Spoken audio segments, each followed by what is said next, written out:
So I used to get with my group of girlfriends and be like, who run the world, girls?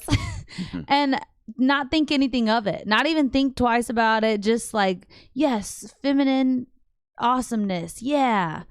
But not even thinking about that, dude. But if we really are having to be in control of things, where that would end up, and look at the state of the world, that what it's at, but that just goes to show you how we really aren't about running something for real. We just think, we don't even think about the consequences of if that really was the case. We don't think about the outcome of it, of what it takes to actually do that. We just like, oh, this feels good to be this way. My side's winning. Yay. No, it doesn't work that way. We actually have to consider what that takes in order to make it run so that the world does run properly. Anyways, my dear friend Chris Moore suggested looking at Lungs of Faith, and I just want to take a look at it with you guys. Let's get into it.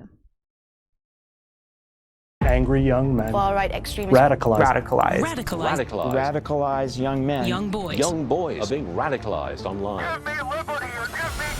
If you're a man, doesn't it feel like every woman hates you? The data proves you're right. Young women are way more progressive than men at the same age, and more men are being painted as becoming radical and far-right extremists. But why is this happening? In this video, we're going to follow the data, the incentives, the institutions, and the history to figure out how the gender divide actually happened, why it's accelerating, and what we can do before you grow old and single. Take a look at the collapsing birth rates. A stable society needs 2.1 children per woman just to survive, but the female fertility rate in the United States, Canada, the UK, France, Germany, and Italy are all sitting at numbers way below replacement. But one thing is clear, this is a crisis, and this is the most concerning data I've ever covered on this channel. This is why.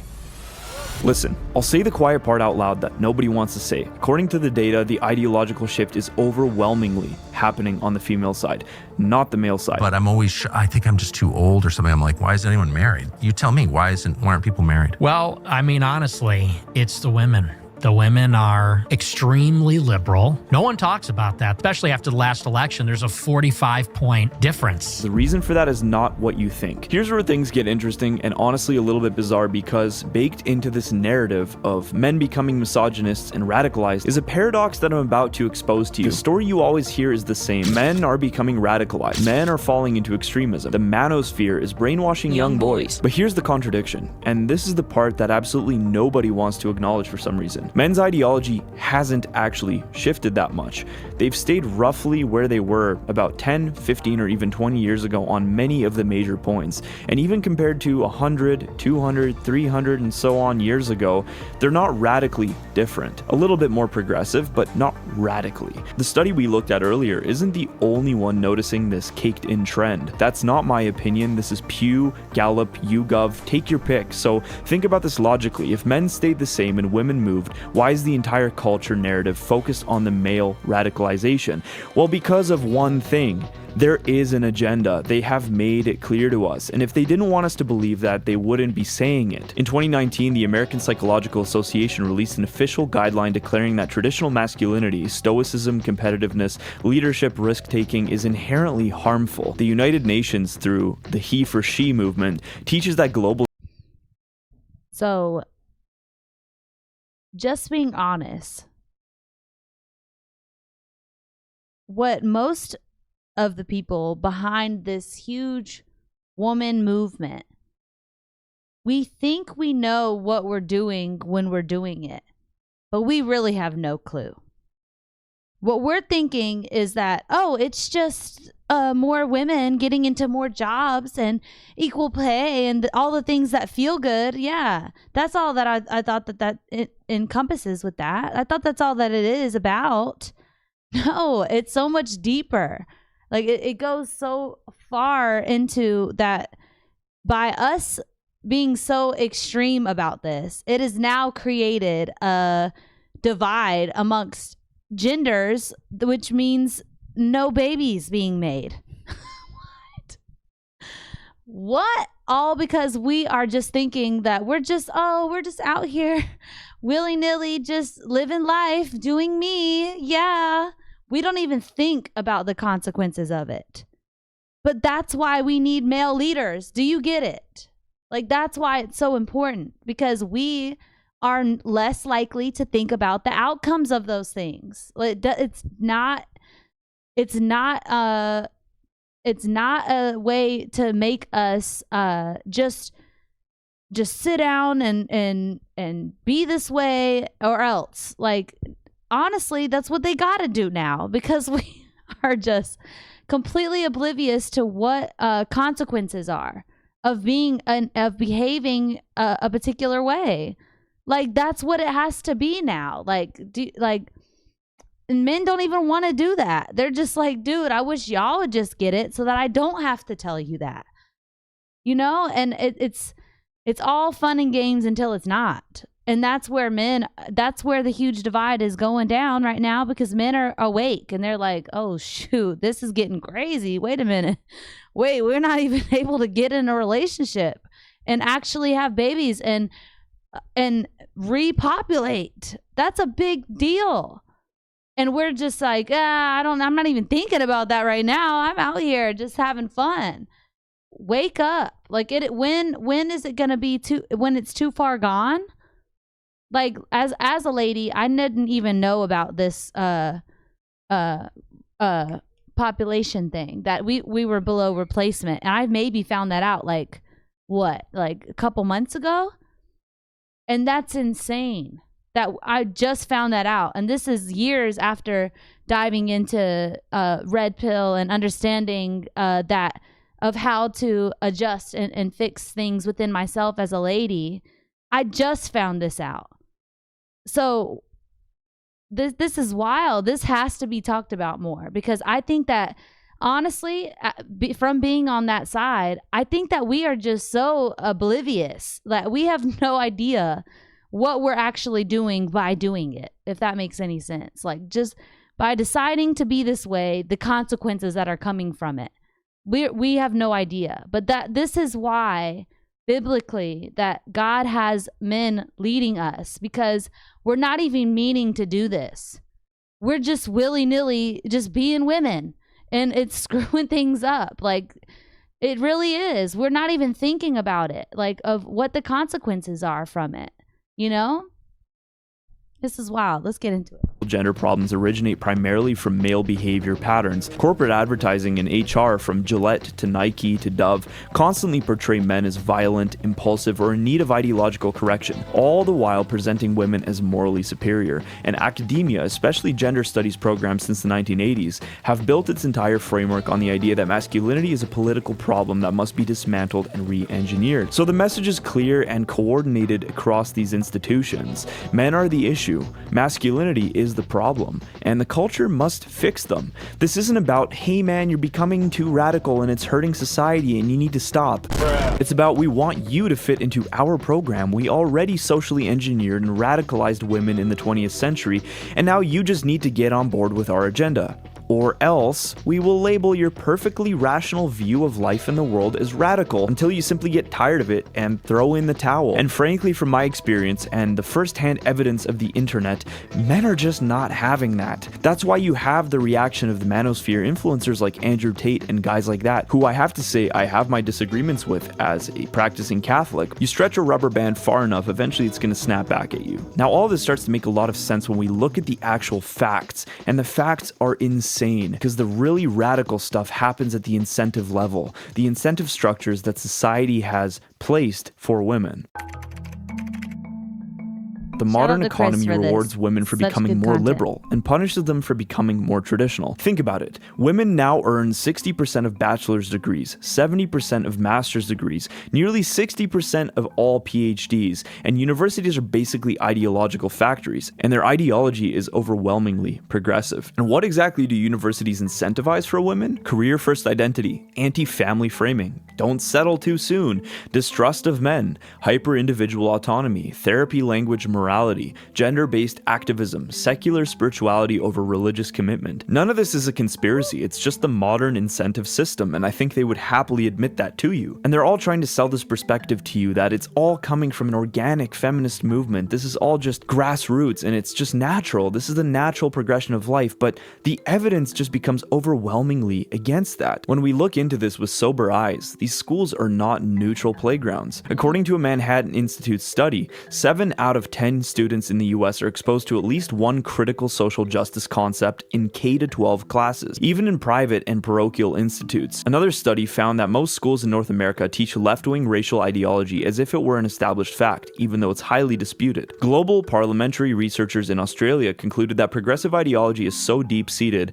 that most teachers don't even see it as an ideology anymore. And when you look at education schools, the institutions that train teachers, one historian observes that progressivism is the ruling ideology there. Again, none of this comes to us as a surprise, but these studies back it up. In other words, the pipeline for ideology runs from teacher training to curriculum to classroom, all from one source. And if you question it as a teacher, your entire career is at risk in places like Canada. The tenured professor Francis Widdowson was terminated in December 2021 after publicly criticizing the university's indigenization agenda and other ideological positions. And you are no longer employed at Mount Royal University. What happened? An Indigenous scholar activist, because I was defending a journalist who had been pushed out of her job for referring to a book title that had a racial epithet in it. And as a result of that, this Indigenous scholar activist by the name of Gabrielle Lindstrom, who now goes by the name Gabrielle Weaselhead, she mobilized an anonymous student group against me. A whole bunch of her supporters piled on. I was found to have harassed her.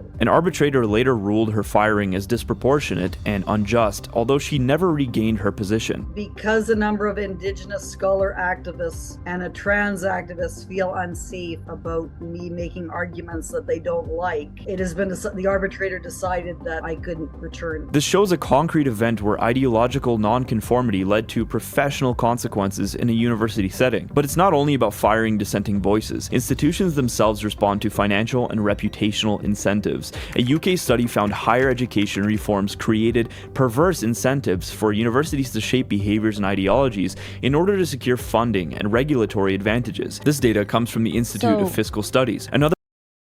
First of all, this creator, I admire the level and the depth of going through these things, because if we don't figure out the root of it and where all of this stems from in our life, how can we ever fix it?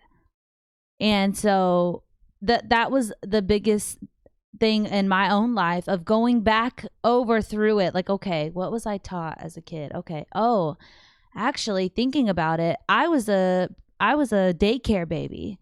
I was always, from before school started to even after school care, I was at school. So what does that tell you right there? That majority of my day consisted of whatever the frick was being put into my head from people around me in school and the teachers and the curriculum. So if that's the case for me, and I'm majority of public school goers, then that what I'm learning too is what others are learning as well. And so if that is, it's just, common sense of following that, okay, well, if we're all learning this from this place in this way, then we're going to continue thinking that way because we think it's right, because we've learned it since we were kids. And you trust adults as kids. You trust who raised you and what you're taught because you're a kid. So you naturally are trusting that.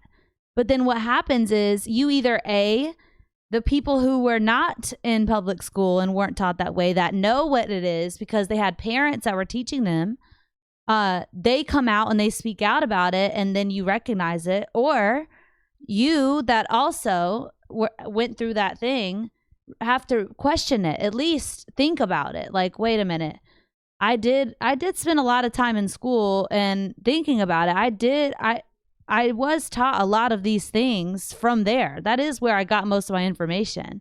So let me reevaluate here. But what we like to do as ladies is we go with the feeling of that, well, it feels right that whatever I was taught as a kid has to be that's right.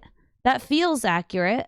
Or as long as it benefits you. Yeah. So if you bring up statistics that say that women must make a change, then and that doesn't benefit their feelings, and they're loyal to their feelings. So it don't benefit their feelings, so they decide that that's not correct. Yeah. And that's how that works. And it's so it leans more into what a woman wants to hear rather than, you know. Yes. And so by knowing that, doesn't it seem a little bit like maybe what are they getting? Maybe this is something they are trying to make happen.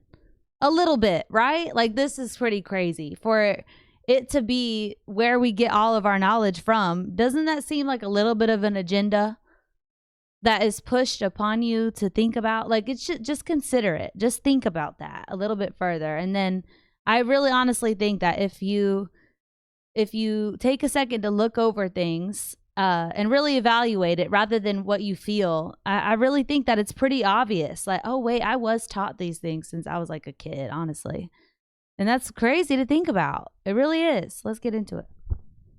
Another paper documents how colleges respond to student aid, loan default penalties, and enrollment benchmarks by shaping admissions and outcomes. And a commentary in University Affairs explains that there's no such thing as pure science. The interests of different parties shape the questions being asked, and how incentive structures direct how those questions are answered. Let's put it simply: if a university is rewarded for diversity metrics, for activism, for social justice frameworks, then people inside it will naturally lean that way, because that is how institutional survival, funding, and reputation are built. Now, it really seems to me that the problem that these ideologues are pushing is not that they have a problem with authoritarianism, but rather that the authoritarianism isn't of their flavor. The system is rigged to ensure one outcome: go to school, you become progressive; delay your family, become progressive; enter corporate HR pipeline, become progressive. It's ironic for a position that always claims women aren't given a chance and given separate us from our leaders.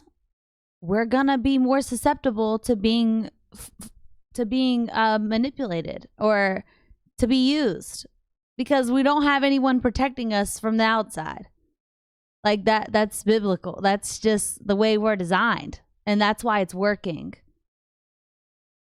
That's all I gotta say. Let's get into it. A choice in a patriarchal society, but are they really being given a choice here, or is the outcome completely fixed? And if they were really given the choice, which one do you think they would choose? If we had a university program specifically funded and dedicated to training women to become better wives and better housekeepers, how many women would quit their STEM degrees in order to pursue that? Personally, from talking to a lot of women in my generation, I think a very high number would. But things only become worse when we look at the male situation. Hey, so before we dive in today, I just want to say thank you to all of my subscribers and all of the gracious support that this channel has received over the last little while. It's really difficult to find sponsors for videos like this, and so this one is sponsor free. The fact is, these videos take weeks and sometimes months to produce each, and I'm currently a one-man team, but luckily the supporters over at buymeacoffee.com/lungsoffaith help make these videos possible. So if you like these videos, please consider donating over there. That supporters at $50 a month plus are credited as producers with real input on future topics. Back to the plot.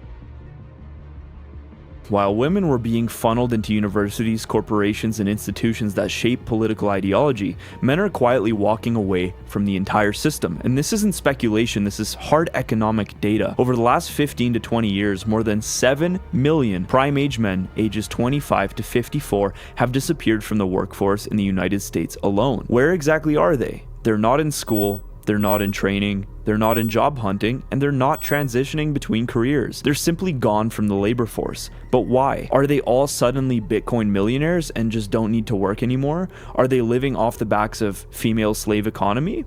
Oops, wasn't supposed to say that one out loud. And today, the labor force participation rate for men is the lowest it's been since the Great Depression. Among young men, 18 to 29, the numbers are even worse. Unemployment has surged, not in education, employment, or training. Entire segments of young men are living completely outside the productive economy and the bounds of civilization. And how are they surviving? The data shows disability payments, welfare payments, parental support, random gig scraps, or literally doing nothing at all. Economists call this the male dropout crisis. Sociologists call it the great male opting out. And here's the core point: women are being ideologically pulled into the system. Men are being economically pushed out of it. That means men aren't getting college indoctrination. Men aren't embedded in corporate HR departments. Men aren't absorbing ideological messaging 8 hours a day. Most men aren't even in the building. So of course, men's worldview stays relatively stable. They're not inside the institutional machinery that rewrites ideology. Think about other times we've seen that in civilization. Things like this typically lead to some sort of a movement.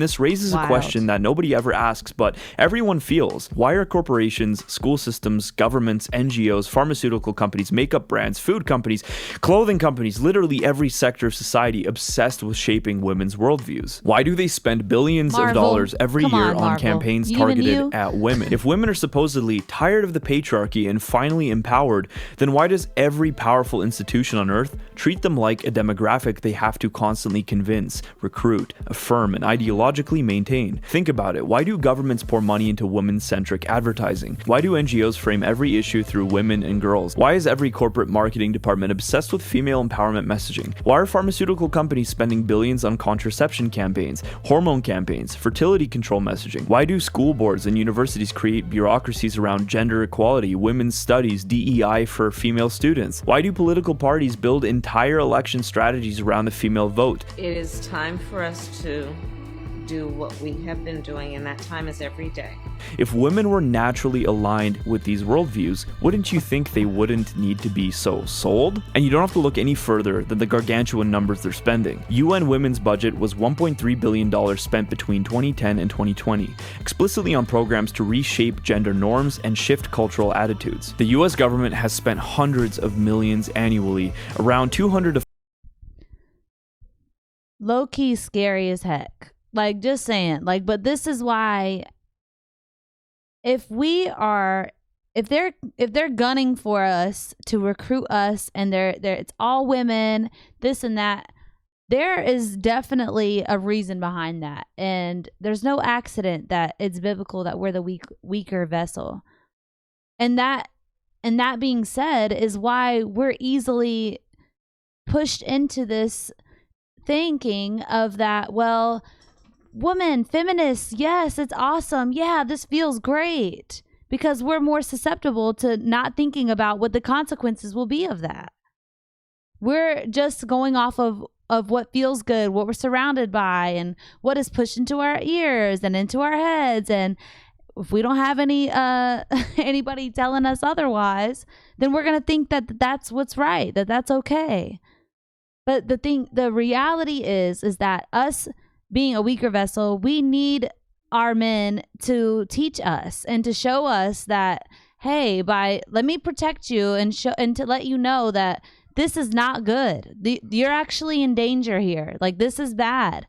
But then when they try to, we shut them down. We step on their necks in a sense. And so, yeah, what are they going to do? They're going to basically be gone from society. And then we're really screwed. But what's crazy is that women, we are so wrapped up into this that we even got men on our side now of doing this as well, of believing this crap and going with it as well. But look, at some point we got to wake up and realize that the reason why we are the weaker vessel and why we are the ones that they're gunning for is because of that. And if we don't, they're going to keep getting to our girls in their heads and thinking that what they are made to do is not correct. And it's going to keep making the world not being able to keep going, to be honest. And I know that that's dark to say and think about, but think about it. Like we've done years and years now, from our grandmother to our mothers, of doing whatever the heck we've been doing and not thinking about the consequences later. So we either are going to just let that keep going, or we are going to have to do something about it. It's just what it is. Like, now it is time to wake up and realize that, oh shoot, they really have been getting in my head about these things. I didn't think about how it's going to affect the next generation and the generation after that. Yeah, it's serious. It's a very big deal. And that's what men have been trying to get us to understand. But hopefully by hearing a lady confirm it, I can only hope that helps. Seriously. But God bless you guys. Gentlemen, let me know in the comments of ways to try to break better ways to explain of how we're being indoctrinated as women, like, and why we're the target. So let me know some good lines that to say and things like that you think of. But God bless you guys, and I'll see you in the next one.